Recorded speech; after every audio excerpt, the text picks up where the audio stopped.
This is the upgraded Tesla Model 3. And I'm going to tell you why, even though it's a very good car for the money, I'm not buying it. I'm sticking with my legacy Tesla Model 3 performance for now. So let's talk about why this car is so amazing. So first of all, the exterior styling. I am such a fan of the new headlights. They're smaller, they're sleeker, they're just great. The hood seems like it's sloped downward a little bit more, better aerodynamics. I hear the range on this thing, like it basically matches the stated range. It's way more efficient than the older Tesla. Especially this is the performance with the 20-inch wheels. This is gonna be more efficient by default. Also, if we walk to the back, same situation. The taillights, they are super sleek. I love the design.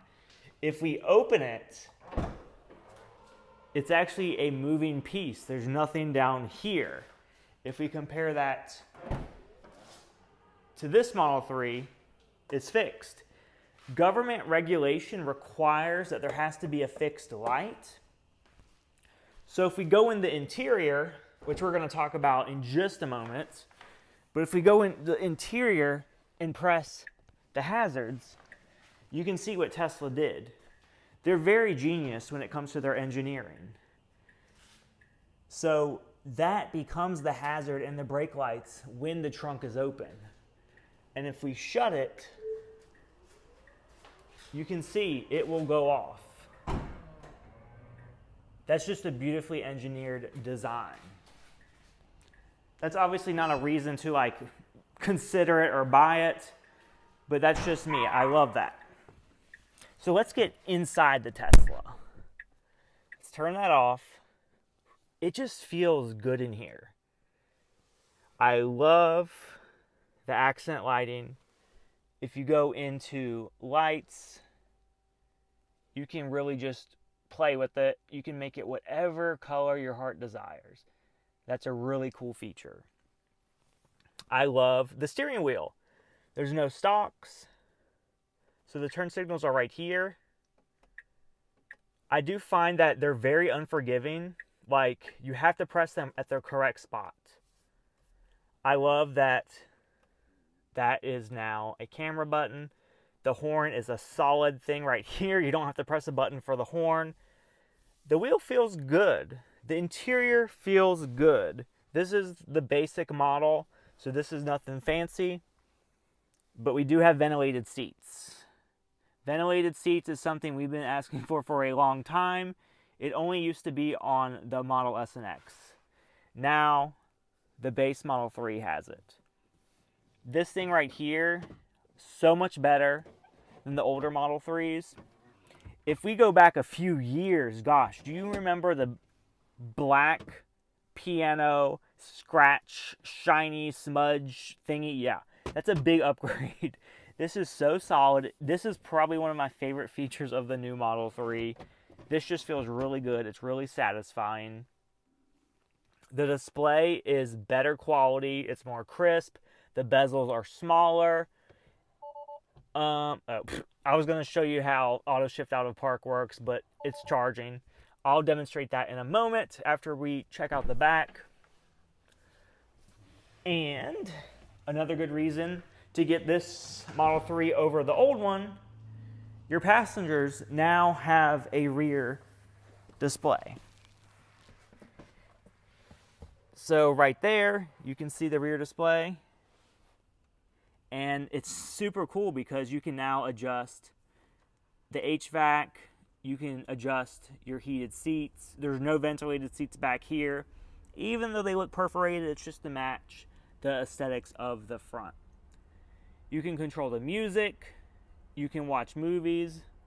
You can play games. And it's very responsive. It's a very nice screen. Now, would you want to sit here for a whole trip and just look down at that screen? I don't know. I would probably just personally be on my phone. Also, I've heard there's less leg room back here. I'm short. I'm 5'5", and it does seem a little cramped.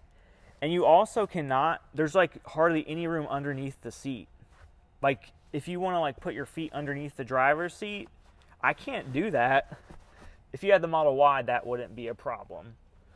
Also, speaking of Model Y, this little crossbar is still here in the Model 3.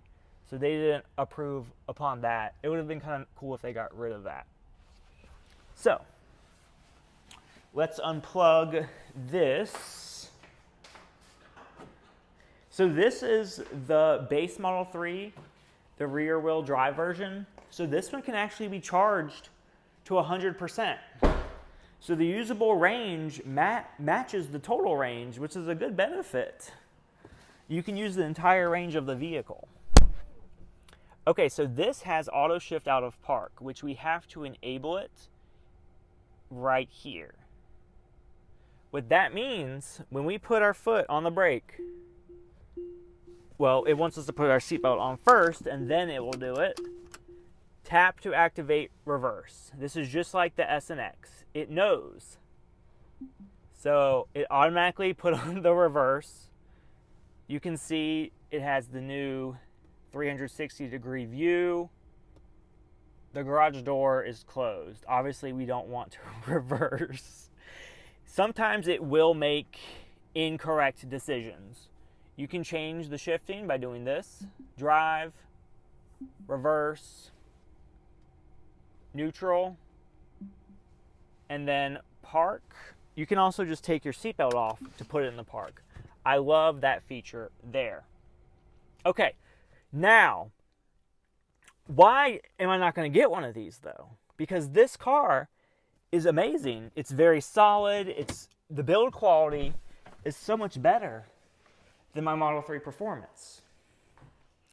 At the end of the day, the upgrades are nice, but when you think about it, it's new headlights, new taillights, some ambient lighting, a little bit better interior.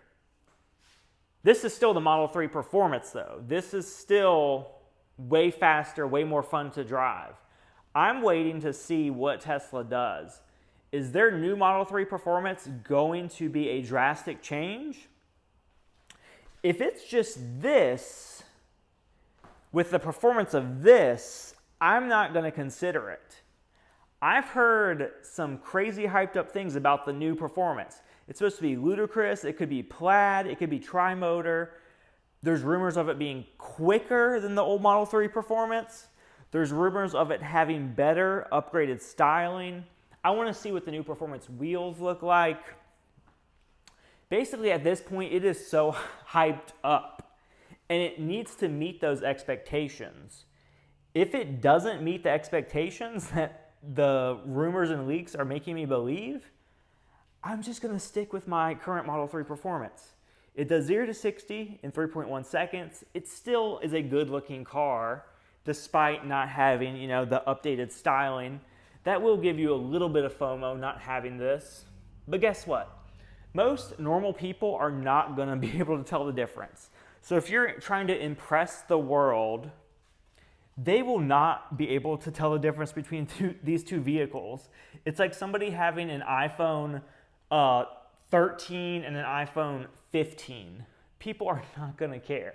So don't ever make your decision on trying to impress others, because that's going to get you nowhere in life. That being said, this is a great Tesla, but this is just an overnight test drive. I have to go return it very soon, unfortunately. It was a blast, but my Model 3 Performance is so much better. That 0 to 60 speed is addicting.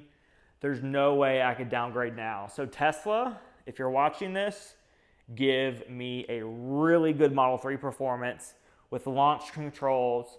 Make it one of the most fun Teslas ever.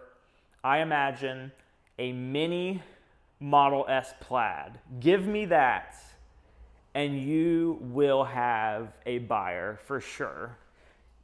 Give me this combined with this, and I will wait for something better to come along.